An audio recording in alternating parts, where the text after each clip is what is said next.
பெண் பிள்ளையை பெற்ற எந்த ஒரு பெற்றோருக்கும் இந்த நிலைமை வரக்கூடாது அப்படிங்கிற அளவுக்கு இருந்தது இந்த கொலை சம்பவம். தூத்துக்குடி மாவட்டம் விளாத்திக்குளத்தை சேர்ந்த +2 மாணவிய துண்டு துண்டாக வெட்டி போட்டிருந்தாங்க. பார்த்த பெற்றவர்களுக்கு எவ்வளவு வலித்திருக்கும். அதை விட கொடுமை என்னன்னா, பொண்ணை காணோம் அப்படின்னு சொல்லி காவல்துறையில் கம்ப்ளைண்ட் பண்ண போயிருக்காங்க. காவல்துறை அதிகாரி செல்வராஜ் என்பவர், உன் பொண்ணு எங்காவது யார் கூடயாவது ஓடி போயிருப்பான்னு சொல்லியிருக்காரு.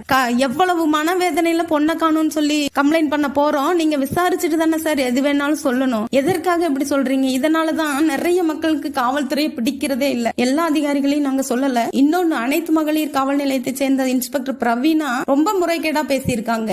அவங்கள பணியிடை நீக்கம் செஞ்சுட்டாங்களாம். பணி நீக்கம் செஞ்சிருக்கணும். அதுதான் கரெக்டான தண்டனையாக இருக்கும். இன்னொன்னு என்னன்னா, இந்த மாதிரி கொடூரன்களை பிடிச்சு அவங்க பெற்றோர்களிடம் ஒப்படைங்க. அவங்களுக்கு தான் தெரியும் வலியும் வேதனையும், என்ன தண்டனை கொடுக்கலாம் அப்படின்னு. இவனுக்கு கொடுக்கற தண்டனையில இன்னொருவன் செய்யவே பயப்படணும். அந்த அளவுக்கு தண்டனைகள் இருக்கணும். இது எங்களோட கருத்து. இந்த மாதிரி இருப்பவர்களுக்கு என்ன தண்டனை கொடுக்கலாம் அப்படின்னு சொல்லி உங்களோட கருத்து ஏதாவது இருந்துச்சுன்னா கமெண்ட் பாக்ஸ்ல தெரிவிக்கலாம். Download ShareChat.